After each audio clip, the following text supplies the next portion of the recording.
Like what?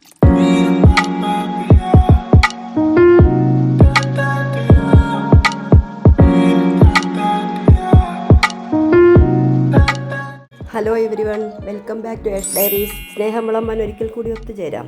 ഇന്ന് നമുക്കൊരു egg puffs ഉണ്ടാക്കാം. ഞാൻ അതിനായിട്ട് കുറച്ച് സാധനങ്ങളെല്ലാം അരിഞ്ഞ് അതിൻ്റെ കൃത്യമായിട്ട് അതിൻ്റെ ഡിസ്ക്രിപ്ഷൻ അടക്കം നോട്ട് ചെയ്ത് വെച്ചിട്ടുണ്ട്. നിങ്ങൾക്ക് വേണമെങ്കിൽ അത് സ്ക്രീൻഷോട്ടായിട്ട് ഉപയോഗിക്കുകയും ചെയ്യാം. നമുക്ക് വേഗം ഒരു പാൻ അടുപ്പത്ത് വെച്ച് ഓയിൽ ചൂടാകുമ്പോൾ നമ്മൾ അരിഞ്ഞു വെച്ചിട്ടുള്ള ഒണിയനും അത് വേഗം വാടിക്കിട്ടാൻ കുറച്ച് ഉപ്പ് ഞാൻ മസാലയ്ക്കുള്ള ഉപ്പ് തന്നെ ഇപ്പോൾ ഇട്ടിട്ടുണ്ട്. ഇതൊന്ന് വാടി വരുമ്പോൾ അതിലേക്ക് കറിവേപ്പിലയും ഇഞ്ചിയും വെളുത്തുള്ളിയും ചതച്ച് വെച്ച പച്ചമുളകും കൂടി ചേർത്ത് നല്ലവണ്ണം ഒരു ലൈറ്റ് ഗോൾഡൻ ബ്രൗൺ വരെ ഇളക്കി യോജിപ്പിക്കുക.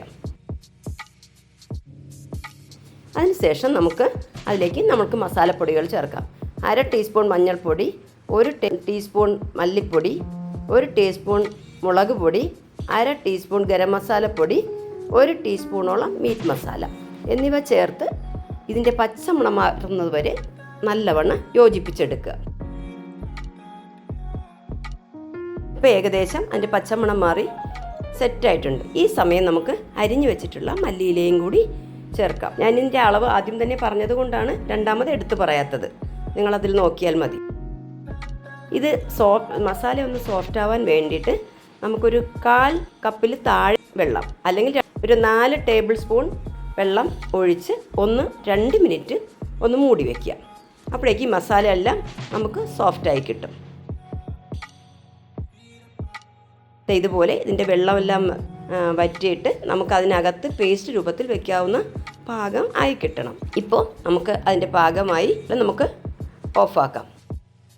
ഈ സമയം ഞാൻ ഒരു 5 മുട്ട പുഴുങ്ങി വെച്ചിട്ടുണ്ടായിരുന്നു. അത് നേരെ പകുതിയായി കീറിയെടുത്തിട്ടുണ്ട്.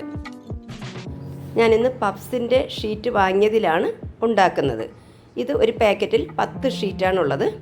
അതിൽ ആദ്യത്തെ ഷീറ്റ് ഞാൻ ഇതുപോലെ എടുത്ത് അതിലേക്ക് നമ്മൾ ഉണ്ടാക്കി വെച്ചിട്ടുള്ള മസാല ഇതുപോലെ ഒന്ന് പരത്തി വയ്ക്കുക.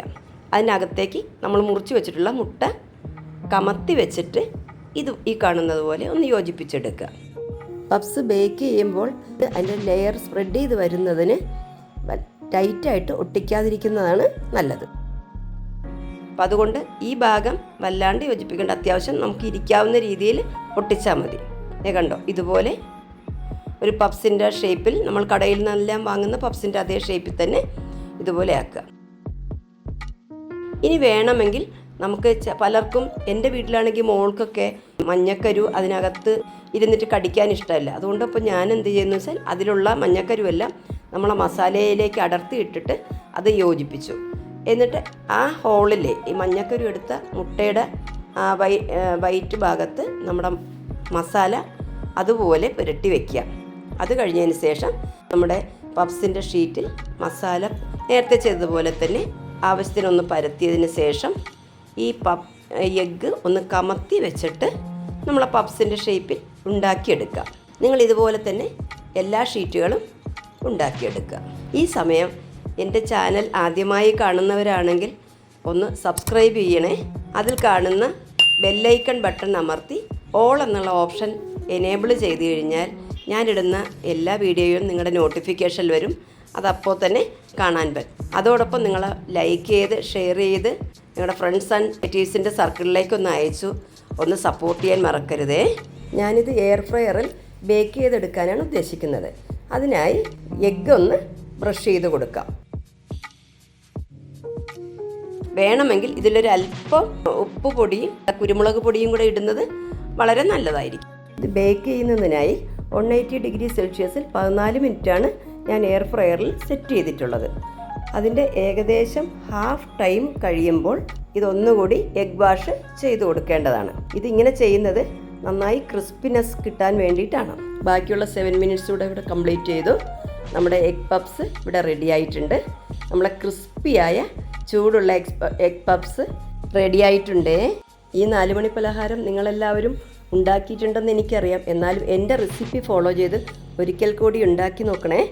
എന്നിട്ട് നിങ്ങളുടെ ഫീഡ്ബാക്ക് എൻ്റെ കമൻറ്റ് ബോക്സിൽ അറിയിക്കാനും മറക്കരുതേ. ഇനി അടുത്തൊരു വിഭവമായി നമുക്ക് ഒത്തുചേരാം. Bye bye.